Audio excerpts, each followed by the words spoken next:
Yeah, I can see people are coming in. So, hi everyone, welcome to the Digital Future Retail, a breakfast webinar hosted by E-commerce Park of Sweden. We regularly organize events like this in person, online to bring e-commerce founders together. So, thank you so much for everybody who is joining us here today. And before we dive in, let's take a quick look of today's agenda. So we'll begin a conversation with Karsten and Alexander. It's experienced investor and entrepreneur. And this session will run until roughly 45 minutes. And then at the end of the session, roughly before 1 o'clock, we'll have a 5 to 10 minutes Q&A. And then we hopefully will wrap up on time. And if you'd like to stay on and chat with our team afterwards, you're more than welcome to do that. So just a little bit of background of who we are and what we do at E-commerce Park. So as you can see, we offer a co-working space, logistics solutions, but truly we are at every step, every stage of the journey for e-commerce founders, starting with the e-commerce night school to incubators to scale-up program for business who are a little bit more mature and help them to take to the next level. But the truth is that the e-commerce park, we actually have a very humble beginning. We only started with a small group of founders. We really believe that the Swedish e-commerce scene deserves a home. And fast forward to 2025, we made a really big impact. And this is some sort of a number I'd love to show you of all the revenues and then the number of people have been employed by the e-commerce companies in our community.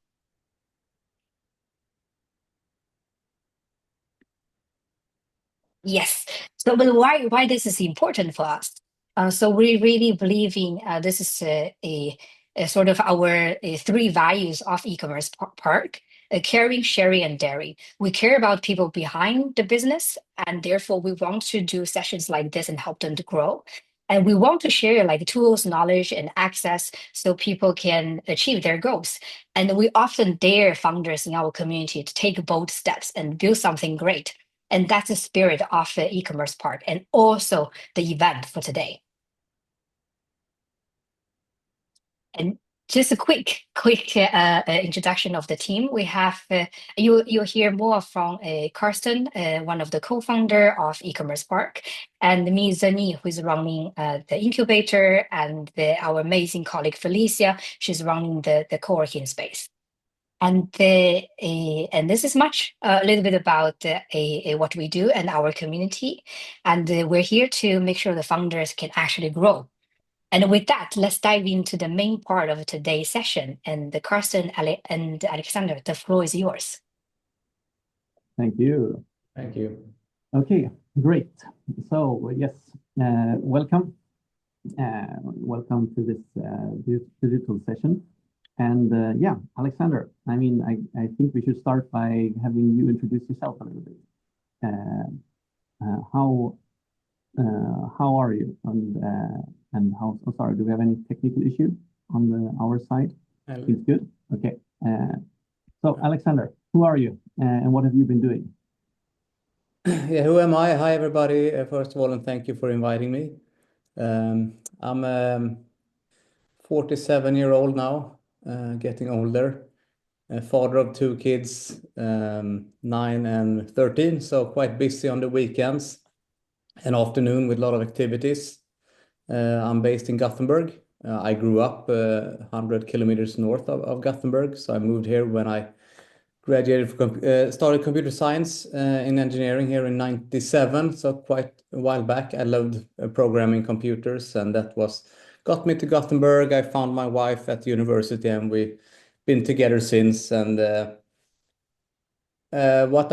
we will talk more about it, but I've started some companies, both software companies and also an e-commerce company or marketplace. And for the last 8 years or so, I've invested in startups, early stage companies, mostly e-commerce, marketplace, SaaS, as an angel investor. And yeah, so that's what I do half of my time, angel investing. I think it's some close to 40 companies now I invested in. I think officially it said the 35 plus companies. So yeah. Yeah, exactly. Yeah. So it's been It's been a few every year, new ones, and 1 or 2 days a week I also work on my own e-commerce company called Alva, and we do premium or organic fair trade home textiles like bedding and towels and stuff. So Nice. yeah, that's basically me in a nutshell. How did you get into e-commerce? So I guess having studied computer science, you were quite early because I mean you founded some companies early in the e-commerce phase. Yeah, no, I got into it. I mean, first as just as a consumer in the first internet boom around 98, 99, there was a few e-commerce companies like boo.com, and they had giveaways, various giveaways. If you referred members to their communities or websites, you could gain prizes. So of course, as a student, you try to leverage that to get free stuff from these companies. So that was probably my first interaction with e-commerce companies. And then of course I bought from e-commerce companies many years. But I got into it after we had our first company, software company. I sold that in 2006, a security software company, and I moved to the US. Of course, Amazon is huge, so everything you did back then and now as well, you bought from Amazon. And then when we got, I had to stay on that company for 2 years because of like golden handcuffs. It was unwise to not stay. They usually lock the founders in when they buy the company. Yeah. And then I moved back to Sweden, and the last year or so in San Francisco, we saw a group buying concept. It was called Groupon and Living Yeah, Social. Groupon. Yeah. And Groupon was the pioneer, and they were growing really fast in the US. And that's sort of a bit of marketplace and e-commerce because you take the transactions, but you don't own any inventory. So that was really my first foray. And then we said, why nobody's doing this in Sweden, in the Nordics, or in Europe? So let's start. So we started building our own little marketplace slash e-commerce engine, and of course, the idea was to drive internet users into local stores, but you had to transact on the Let's Deal website. You bought vouchers for various deals that you then could take with you into a local store, like a restaurant or coffee shop or a hair salon or something like that. So that was really when I got started in 2000 and end of 2009. And how did that go? How long did you have that company and how much did that grow? So that was it was interesting because we launched it early 2010, and only after a year there were 12 companies doing the exact same thing. So it was like a chicken race. Everybody was copying what Groupon were doing in the US, and they had showed everyone that there's a clear product market fit. There's a need for this in the market, but it was really easy to enter the market. So the barriers were really low. But it was tough to scale the business because scaling the business means you need to drive traffic to your website. And as many of you, all of you know on this call, it's quite expensive to buy Google and Meta traffic. So in order to do that, we needed investors, and we found a media company called Schibsted. Schibsted, they had Blocket, Aftonbladet, and a lot of major traffic sources that they could direct to the Let's Deal website. And with the help of them, we managed to buy very cheap traffic internally from Schibsted, and as well buy from Google and Meta. So that was a key part. But we scaled that company from 0 to 140 million SEK top line revenue in 4 years. And last year, when we sold it, we made 40 million in profit. So it was good, but it was also really hectic, and we were, I think, closer to 80 people in Norway and Sweden and Finland by the end, and there were no competitors left in the market. All the others had dropped out. Had they dropped out or had you acquired competitors because it was also Most of them didn't scale, so they No. didn't get any funding, so they just quit. Mhm. There was actually no acquisition. Groupon, they were big globally. So I guess when they had a tough time, they looked at the map and said, we have 100 countries, and Sweden and Norway, which they cut, and Finland, they were probably very small compared to other large markets. So they just dropped that, didn't sell it, but just quit. And It was goes good and bad because it's also nice to have competitors. You have to have like an enemy. It's easier to rally the troops or the employees and the team members if you have a clear enemy that you can fight against. So that was unfortunate, but yeah. So how was that? So can you share some lessons? I mean, growing a company to that size, what what was challenging in that? Oh, I think the most challenging thing in a company is managing people and expectations, especially when you grow. When you have the founder team or everybody can sit around the same desk or a table, maybe it's five, 6 people. It's quite easy. Everybody can know everything. But then when you scale above 10, you have to maybe organize into departments and you have to have leads and then slowly you start to build silos and you kind of fight for your silos in some cases. So it's things move a little bit slower and the communication yeah, and that can hinder the speed and sometimes you can lose focus on what is really important and that is delivering value to the end customer. Yeah. So I would say managing people was by far the hardest thing to do. It was almost like every morning when I came into the office, it was like, oh, where is it burning today and what I need to deal with. And it was mostly, I would say, people-related issues. Was that something you expected, or was that more like a side effect which you kind of needed to adapt to? Yeah, I mean, it's so a little bit expected because with the first company we had a software company, we were growing that to 18 people, so it was a lot smaller, but still we had a few conflicts that I had to deal with. But yeah, it's so it was a little bit expected, but it's always different, and it's people, and there is emotions, and it's not always rational. But I think what I try to do to manage that is to be really clear on what I expect from people, and also communicate clearly what the direction of the company is, and on why we're doing what we're doing. And also, I try to be really transparent with how things are going for the company. I mean, key metrics, the P&L, we went through it every week. So I try to be really transparent and open with the progress so everybody knew and Is felt that easy? committed. Would you recommend to do that again? Because Yeah, I can, definitely. I had Monday morning, we had a meeting at 8 o'clock. We call it Thanks God It's Monday. We rallied the whole company digitally and of course locally in the office. The headquarter was in Gothenburg, but we had offices in Malmö and Stockholm and Oslo. And then we had a 30 to 45-minute session where we went through where are we with the sales up until Sunday evening. What did we do last week in various departments, and what are the plans for the week for the various departments? So we try to do that, and I think that was really effective. And we had people in customer care, for example, they got really energized and excited about revenue and things that you normally maybe thought the sales organization would care about or marketing maybe. So I think I recommend that. I think the transparency is good and it creates commitment and loyalty. and you exited that company. How was that process? How important was to do an exit for you? Was that planned, or was that more something that happened?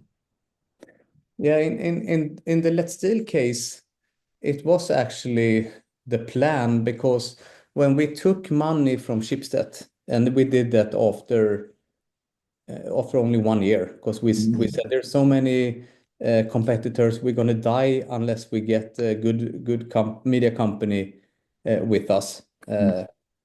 So That was a very strategic decision to like. it was a strategic investor as well,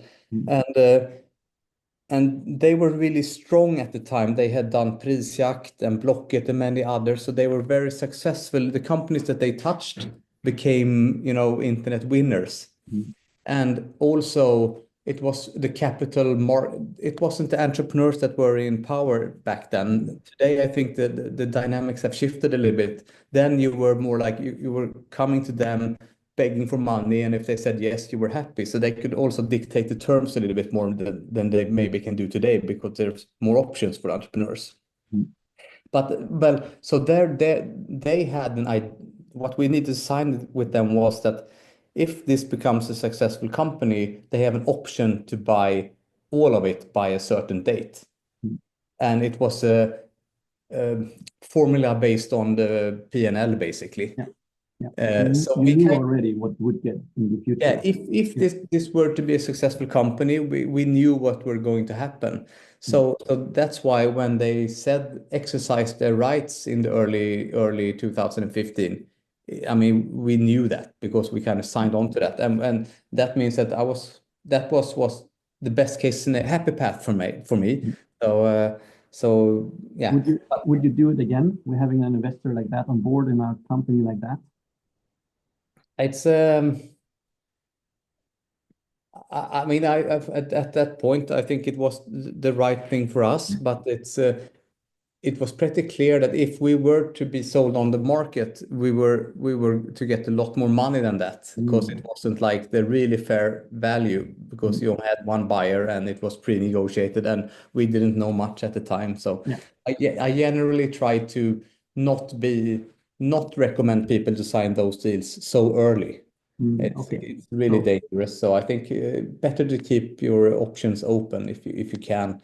But still, for me, I'm a private person. If I were to get double the amount, I mean that wouldn't change my life. No. So I'm not. You I would don't have invested in 70 companies instead of 35. Yeah, maybe that would be the difference. Maybe. Yeah, that's true. Yeah, How was the feeling? Because sometimes people talk about the exit as this goal, and then when you reach it, you kind of like you achieved your goal, but your life actually loses value. I hear that sometimes. How was your like mental state after the exit, and also like maybe before the exit? Yeah. So I think the first exit we did, it was with a software company. We sold that in 2006 to a US-based company called Roxio. They were huge at burning CDs and DVDs. They had something called Toast on Mac and an ECCD DVD creator on PC. But that was my first exit as a 28-year-old. But then I had to work for them for 2 years.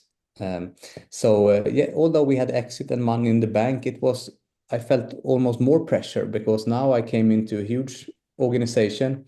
I had to move to the US, San Francisco, of course, which is a dream for a computer nerd to be in Silicon Valley. But still, I got a fancy title, new reports. I had to speak English. I had a boss. My boss had a boss. So it was also I felt a lot of pressure, and they bought the company, paid money for it. So I felt also responsibility for the products to perform, so they could deliver also value. get an investment. And of course, what I felt really happy about with it was that I thought we had secured the team because we had like 15 programmers, and they told me that we're gonna invest in Gothenburg. It's gonna be the center. We're gonna move more products to you. So I was really happy about that because as an entrepreneur, you never know when you're gonna run out of money or customers will move, and if you employ people, it's a huge undertaking. It's they rely on getting a salary every month. They have sometimes family, house, car, mortgages, so it's a huge responsibility. And I felt really good that we could secure that long term for the people in the company. Yeah. But so that was the first one. But when I left it, it's a quite odd feeling because when you leave the company after an exit, you are all of a sudden nobody again. Before that, you were maybe the CEO, you made the decisions, people invited you to events because you were the CEO of this hot company. But all of a sudden, you're unemployed, nobody again. And to me, and you can't rely on your title. And to me, I feel that's I like that. It's humbling. It reminds you that you were really lucky because you are really lucky if you are able to sell a company.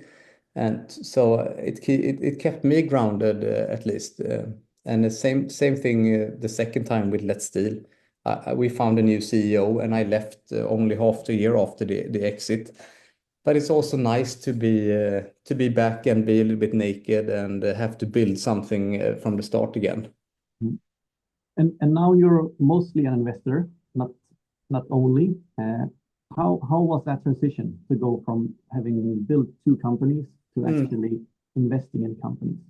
To me, it was quite natural because I love early stage companies and startups. I mean, having spent 15 years back to back with two. So I felt that I really liked that. I would never get a normal job. I think I felt that at the time at least, and I still think so. And we also had our second child, or he was on his way. So I felt I didn't have it in me to do a third directly. So and also since there were some news about this in various outlets about exits, I got contacted by entrepreneurs in the network that I know and people I didn't know, and they came pitching ideas. And since I want to help others and give back to the ecosystem, and now had the possibility to also maybe give the first or second check to the company, it felt natural to just start with that. I didn't have a plan or anything. To me, it felt like if I invest maybe 200, 300, 400,000 in a company, it's like a small MBA, and I get to meet interesting people. I get to learn about industries or technologies or things that I didn't know. So it's like learning and meeting interesting people. That was the idea. And sometimes if I'm lucky, maybe if I can just get my money back, I would be really happy about it. But don't they say that a good angel investor is somebody who kind of expects when they have invested that the money is gone, and then it's a bonus if the money actually returns. Would you agree on Yeah, that? I think if you were doing angel investing for the returns, I think it's a bad idea because it's probably a losing proposition in most cases. It's so reliant on trying to hit one company that makes it really like a home run. Yeah. So I think I talked to investors, Hampus Jakobsson, for example. Yeah. I went to him in 2015 and asked him, uh, how do I do this? Do you have any tips? So I tried to talk to a few people that were angel investors at the time Yeah. just to learn. And it was quite clear that you don't know who is going to be the winner. You will feel every company is going to be the winner. So you just have, and that won't be the case.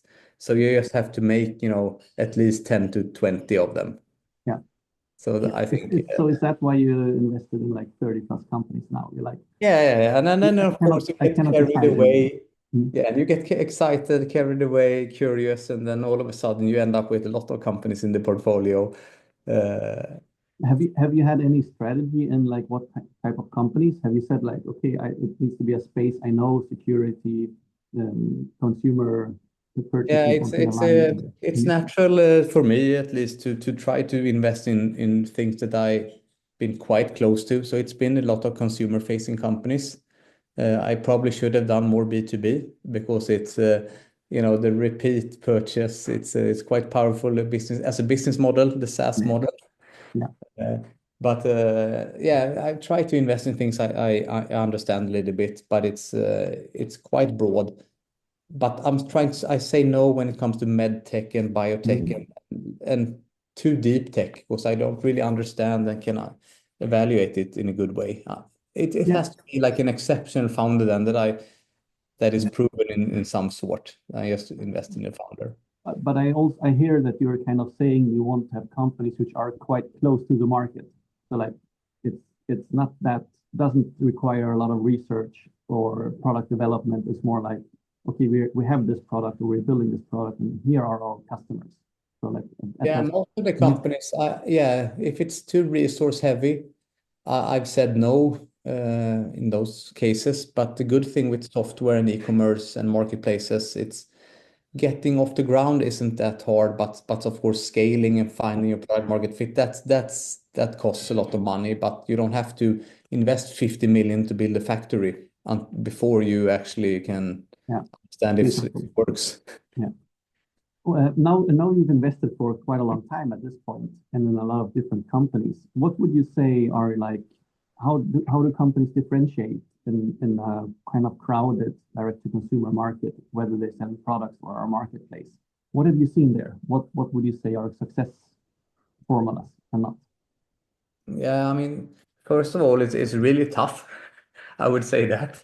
I mean, in general, of course, during COVID, I saw the numbers you showed there. Of course, it was easy for everyone to sell things online, and the traffic was really cheap, and people had nothing else to do. But I would say in general, it's really crowded today. There's a lot of both global companies competing and also local companies. So I think it's important to have a clear positioning, uh, and maybe being a little bit niche in what you offer. I think that's okay to have like a smaller target audience, but you can try to find them globally instead. And even though it's not that many in Sweden that wants your product or service, if you can expand it quickly to other markets, maybe it becomes, large enough. Mm. And it helps, of course, then if you have some sort of unique product or ingredients or process that isn't easily replicated, or if you're first, for example, when we started Alva, of course, bedding has been around for quite a while. There's a lot of companies selling bedding, but when we looked at least in the Nordic market, a lot of people were doing premium bedding products, Lexington and Gaunt and others, but nobody were doing it with an organic and fair trade and sustainable and transparent supply chain angle. So we felt there was a niche market for us with Alva. And I think we've proven that, and also that people actually care about that. Of course, they buy the products first and foremost with their eyes. So that you have to have the product pictures, new drops of colors, etc. But I guess they also choose us over some others because they know that it's well made as well, and people behind the product has earned a decent living and don't have to have all the chemicals. But So I let's, think but let's talk a little bit more about Alva. So just tell us, so what's Alva? You already mentioned a little bit. yeah. So Alva is so we are a home textile brand, and our positioning, as I said, is so it's good, high quality. So it should it should be of good quality when you sleep in it or use it as a towel or robe. But it's also very important for us that we treated everybody that made the actual product in a good way. So that goes all the way back to the cotton farmers. We source cotton from uh, uh, um, a group called Chetna. They are like a community-driven group, and they grow cotton without all the chemicals that you usually do when you do cotton when you grow cotton. So it's organic. And also, what is most important for them is that we pay them a fair premium for the cotton, so they can use that money to reinvest not only in their cotton growing, but also in the farm, in the family, in their family, and in the community as a whole.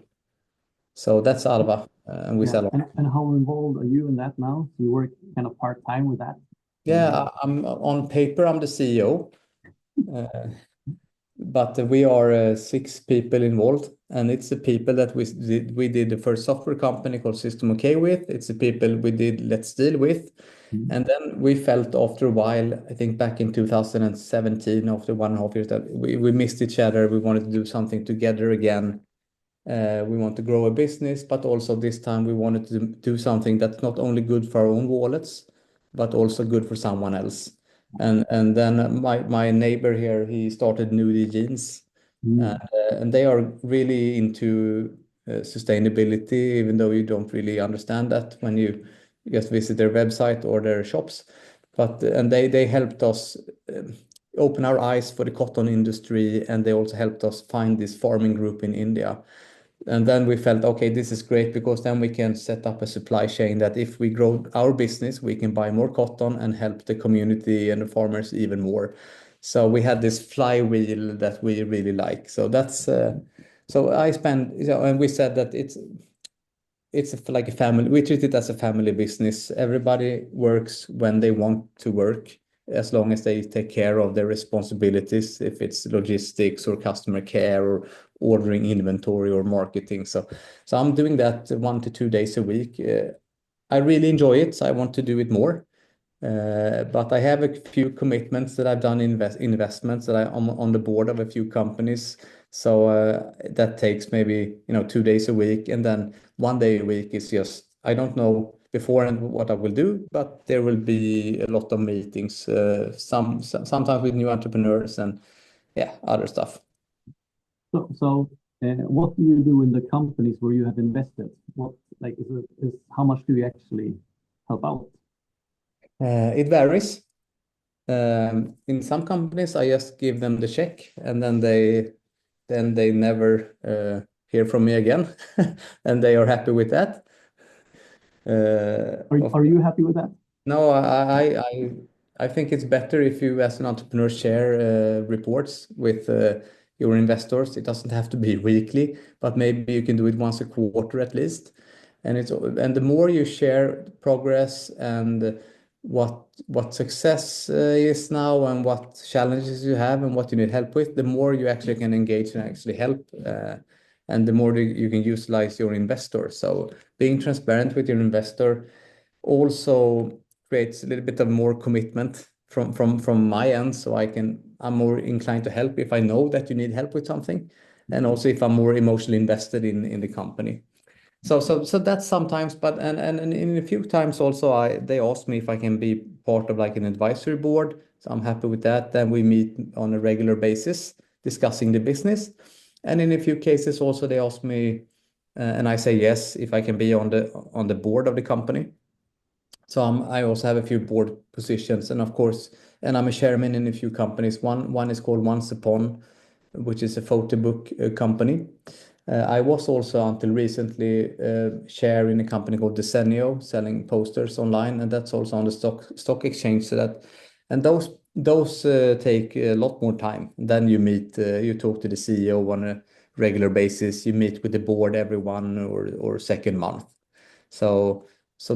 That's my most active involvements, I would say.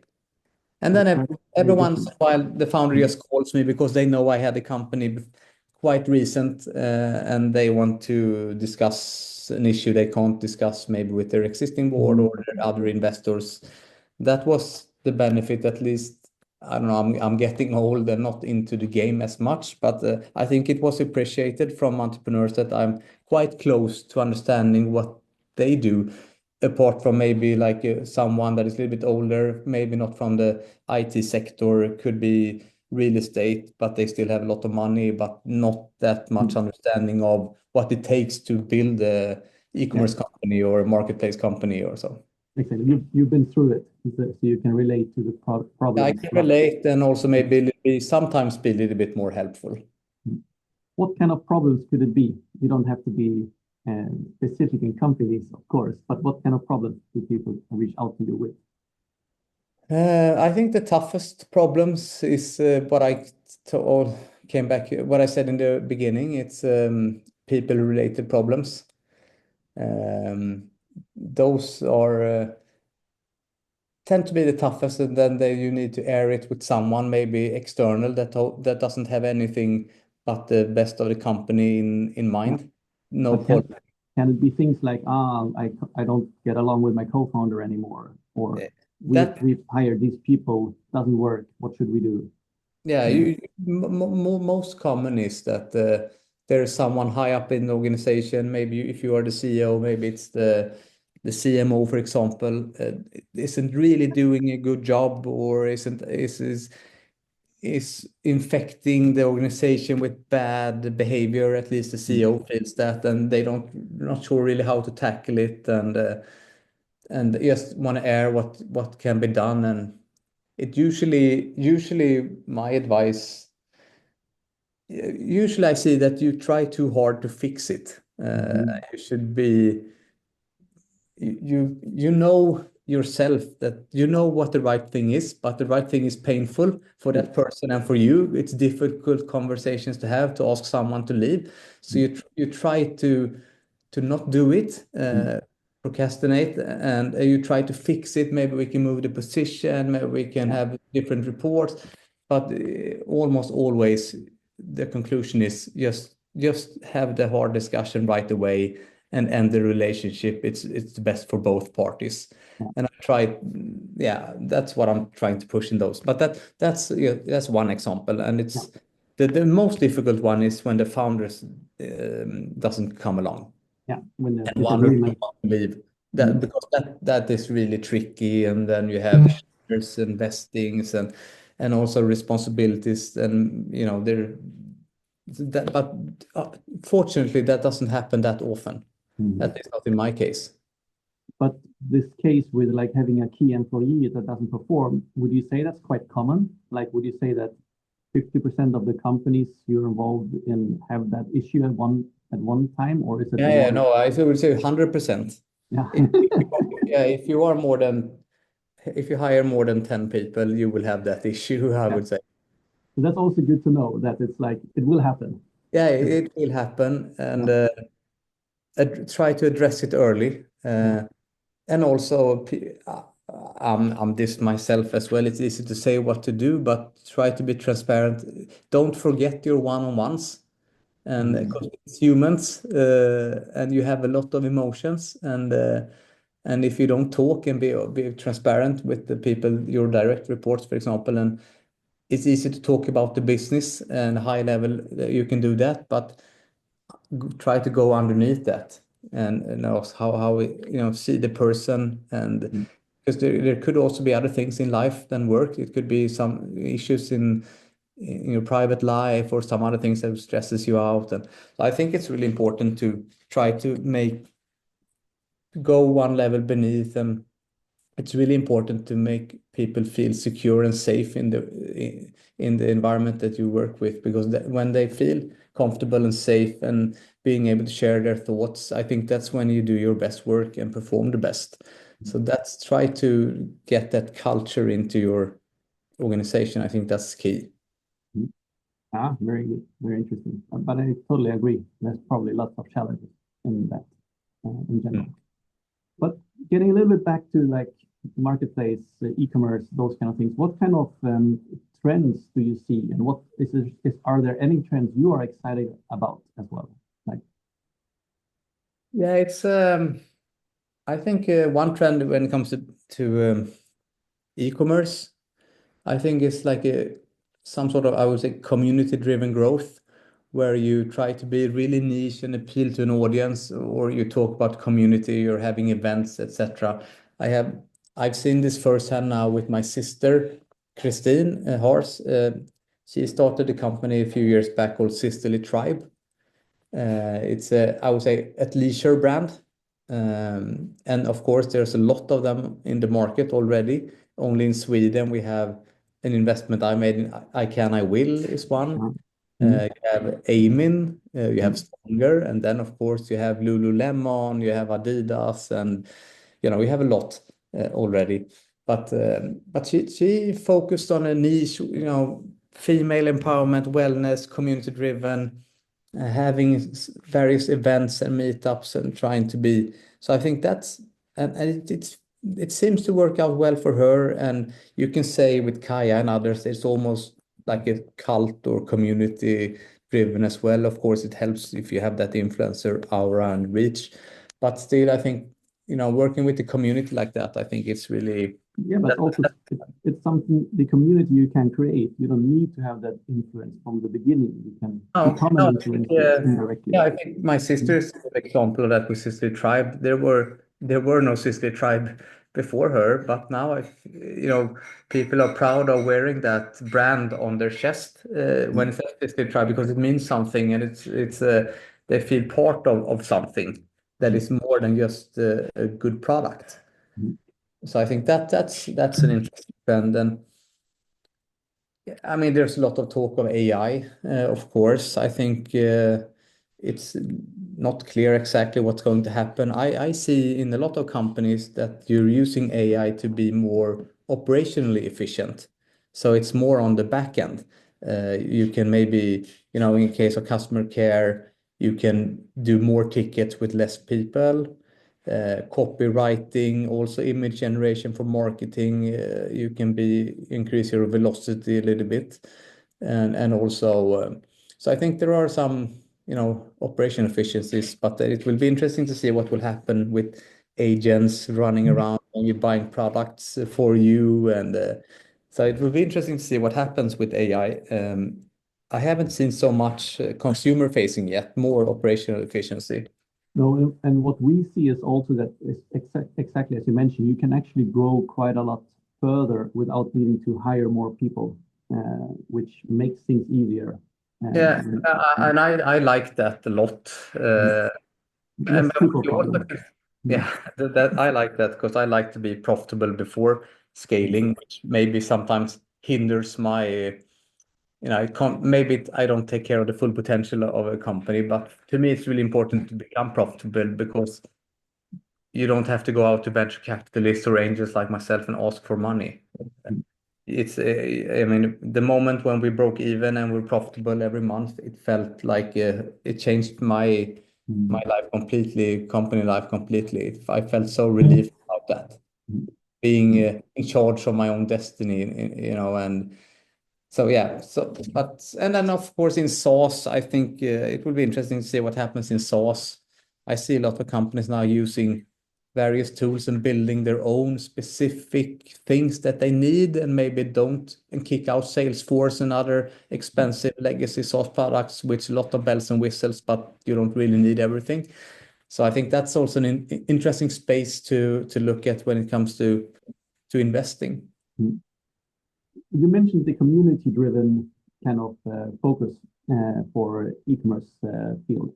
Have you seen that creates like lower customer acquisition costs or makes churn lower? Like, have you seen benefits of that in financial terms? It's a hard one. I think it's always hard to isolate it to one thing, but I think when it strengthens the brand, and when there's so many products that are quite similar in the market, if you feel a little bit more for one brand than the other, maybe you choose that. So what my thesis is that it helps with retention a lot. And the retention, as many of you know, is really key to be profitable. If you always just buy new customers, it's really difficult. So if you can build your brand or value or that tribe or community, I think it's easier to make people come back to you instead of someone else with a very similar product. And I think I've seen this as well, that it's easy for e-commerce people to be very focused on data-driven details. But I think when it comes to building a community or building a brand, it's hard to do that data-driven. It's like we do something which people find cool. How do you measure cool? That's very hard. Yeah,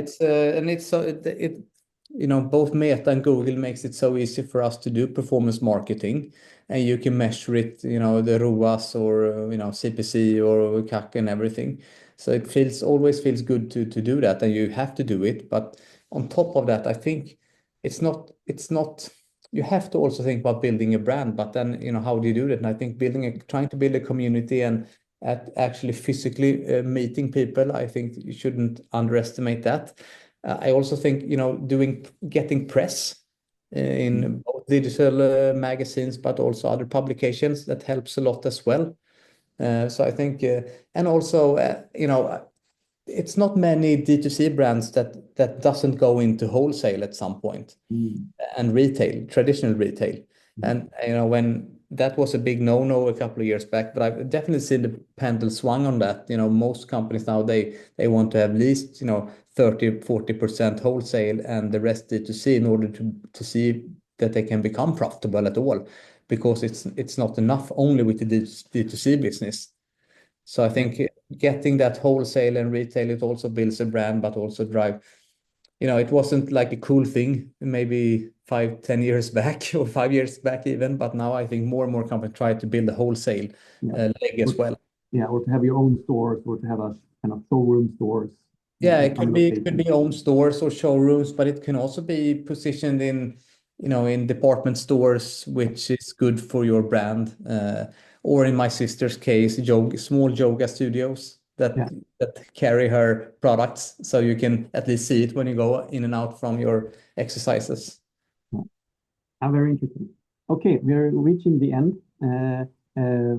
One final question before we take some questions from the audience. Uh, if you would start a new business today, what would you start? Oh, that's a that's a difficult question, of course, but I think the easiest for me would probably be to pick a hot sector at the moment. I mean, that could be like security or defense with some sort of AI angel. And I would team up with one or two of my uh, friends that are well known, and we would try to go after something that has a low tech adoption and build a pitch deck and try to raise money. And I'm pretty sure that we will succeed with that because of just my history. So that's it's not applicable for most, but I still think that hot sectors. I mean, if you want to have VC money, you have to look at what their thesis are and what the sectors they are interested in. Yeah. If you don't want to have VC money, which is completely okay, then you just have to find a niche and a hole in the market, and then you just have to obsess about, getting 100 people or 10 people just love your thing before you scale.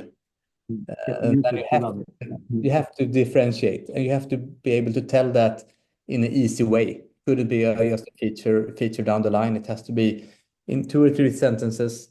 Tell someone in plain English why this is different from what is out there. I think yeah. That sounds good. Sounds like very good advice. Okay, we'll wrap up with some questions. So they have one question regarding back to this community and community building around it. Uh, if you build a community, how do you turn a loyal community into kind of active members and advocates or so? Have you seen anything in that space? Like how do you scale community? Is basically the question. Yeah, so to me, community doesn't mean that you have to sign up to some sort of club. You just have to feel part of the brand. And I think that the way you do that or could do it is that's how you message to people when you send them your newsletter on Sunday morning, for example, or how you position yourself on your website. Welcome to the community and be part of sisterly tribe, or so I think it's much more about how you message and talk to your potential customers or existing customers and treat them as community members. It's not so much that you have to offer them like a membership that they need to sign up to. I think it's more of you how you talk and how you view your customers or the traffic. Would you say that a lot of newly started e-commerce companies do this wrong? That they actually try to sound large, they try to sound corporate, they try to sound as all the big players, but you're actually saying be personal, I think it helps a lot if you can be vulnerable and show get yourself out there and because usually these things come from within, and people are interested when you can open up and be a little bit more non-corporate. I think I found that at least also when we do ads with Alva, we do nice bedding, but the things that work best is me and my wife just standing there, and there's has nothing to do with bedding, and then we talk about why we founded Alva, and that's the most successful ad we ever had. So I think getting behind the scenes and getting to know the founder and the brand, I think that's an advantage you can have when you're small. A corporate would never do that. The CEO No. would never do that. So I think that's an advantage you should really care about. And if you solve a pain point that maybe is really personal to you, if you can talk about that, just try to talk about it as much as possible, and you will get others hopefully that are engaged in this, and then you start building your community around that. So exactly, be as don't be shy or don't be afraid that people will see it as negative that you are personal. Instead, leverage that and be personal. Mm-hmm. I think that's an because not many people do that, and you have that possibility when you're small. And it's okay, you can even show your phone number, and a large company would never do that. And just by showing it builds trust, even though nobody will call you. Yeah. Very good. Okay, we have another question coming back to AI. How can small e-commerce companies leverage the AI trend? What's your advice, early stage e-commerce, if they would start today? And do you have anything there? No, I think at least what I would try to do is to try to for copywriting, for translations, for helping out with how to answer customer care questions, try to use it as much as possible in your own operations, because it saves a lot of time. I don't feel, and it's probably, I don't know, maybe there are Shopify's working on tools and things, but just try to leverage it for you doing these like boring tasks that takes a lot of time otherwise, and use the tools for that. It's not clear to me yet how it's going to be used in personalizing AI or personalizing the site for the visitor and stuff. It will probably happen, but use it to run as much of your operations as possible. Sounds good. Sounds very good. Great. With that, we're done. So yeah, thanks so much for your time and for all your insights. And I really enjoyed it. Very happy. And if anybody has any company they want to pitch to you or so, should they contact you, or are you done? Have you done your investments? No, you can always contact me. I just wrote my private email in the chat. I hope everybody can see it. So yeah, just feel free to contact me. I'm here, and thank you also, Karsten, for inviting me, and thank you for listening. Yeah, super happy to have this conversation. I like your insight. It was very good. It will definitely be helpful for people. So thank you. Enjoy summer when it comes. Yes, we will. The same to you. Okay, take care. Bye. Bye. Take care. Bye.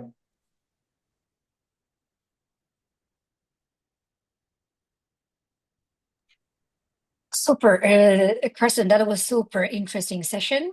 We still have a few people on the line with us. What would be some of your takeaway after talking to Alec after the session? No, I think it's, I recognize a lot what he says with this, that it's people problems when scaling. That's what we hear from other companies as well. And also the advice that it will always be problematic with hiring people, and not everybody will be a fit. And that's just something you need to accept in one way or another. So I think that's important to kind of just to know about. And I liked his thoughts on profitability with scaling. How can we do that? And you can choose take VC or don't take VC. Both work. Different ways of doing it. So yeah, no, super good conversation. Super. I do see some new faces in the audience. So if they want to engage with us, what should they do? Can you just say a few words about the digital the program we're running? Yeah, so we are running different programs to help e-commerce companies and retail companies grow in different ways. So if you're, of course, newly founded or newly started and have just initial revenue, we have an incubator program which you can apply to, which is opening twice a year.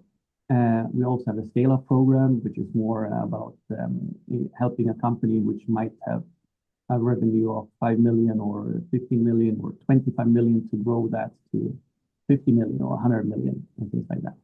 So there's different